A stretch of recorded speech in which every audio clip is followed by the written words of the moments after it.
O kadar yazıçılar var ki bekar adamlardı. O kadar yazıçılar var ki, düşünce tərzi sıfırdan aşağıdır. Geçsinler özlerine, hələlik öz problemlerine məşğul olsunlar. Özlərini tam düzəldəndən sonra geçsinlər meyxanaya. Bir insan ki özü səhvdir, öz mühiti, öz cəmiyyətində problemler var. Onun mənə ne işi var? Kəramət tam bekar adamdır yəni. Kəramətdir də, Kəramət Facebook üçün, like üçün yaşayan adamdır. Ona göre bir dəfə zəng elədilər mənə dedilər ki, Kəramət sənin haqqında danışır.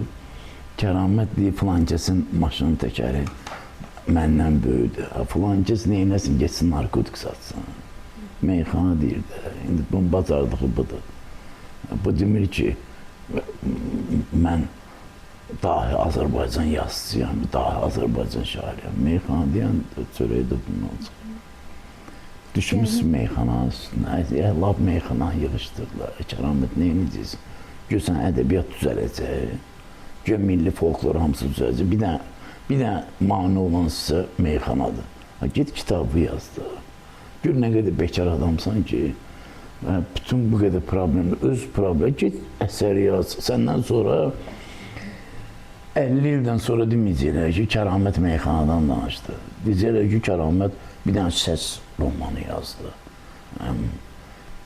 Nəsə ildırımlı yollarla baletini yazdı. Məsələn də, sən kiməsə irad eləmək çox asan bir şeydir. Bir məsləhət verməkdir, bir də irad tutmaq. Çox asan bir şeydir. Öz üstündə çalış, ged işlərindən məşğul, düşürlər meyxana üstünə. Bir nəfər də var, yazıçılar birliyində işləyir. Ona mən şair demirəm.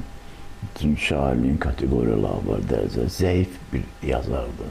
Adını çəkməyəcəm, xahiş edirəm, siz də çəkməyəm. Dostlarımızdan birində məhkəməyə verib. Meyxanaya da deyir Keyxana. Mənim vəkillərim var, dedilər ki, hazırlayaq verək məhkəməyə. Dedim, baş qoşmağa dəyməz. İnsan kimi yaxşı insandır. Bir verilişdən sonra qaldıq üz-üzə, danışdıq 1-2-3 dəqiqə. 1-2-3 dəqiqə ərzində çox xoş təsir bağışladı. Və hətta mənə deyir ki, sən şeirlərin 2 dənə şeir oxumuşdum, o da 2 şeir demişdim. Şeirlərin yaxşıdır. Üstündən 2 gün keçəndən sonra çıxır bir verilişə, deyir ki, bir şeir deyən oğlan var ya. Şeir deyən oğlan, sən belə olmaz axı, sən 3 gün bunlarda ikimiz olanda mənə deyirdin şeirlərin yaxşıdır. Orada deyirsən şeir deyən oğlan. İndi bu yazıçılar da belə. Yazıçılar Birliğinin 1200 üzvü var, 1200-dən çox üzvü var. Anar bəy də Yazıçılar İttifaqının sədri də deyib ki, meyxana deyənlər də bizim üzvümüz ola bilərlər. Bizdə insanın özünə dəyər vermirlər.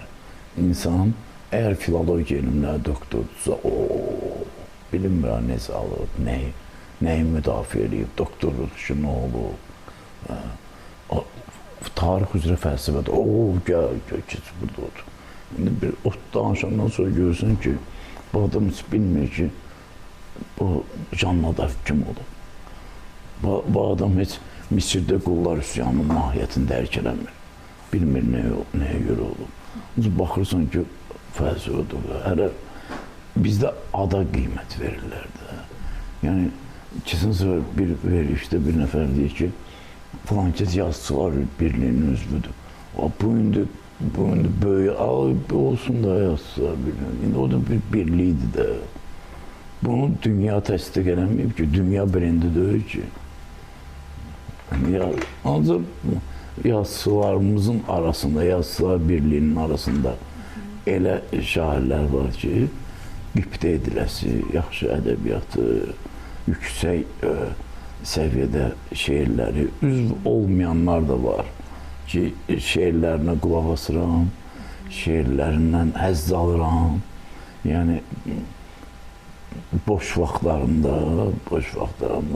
olan şeirlərinə qulaq asmaqdan həzz alıram.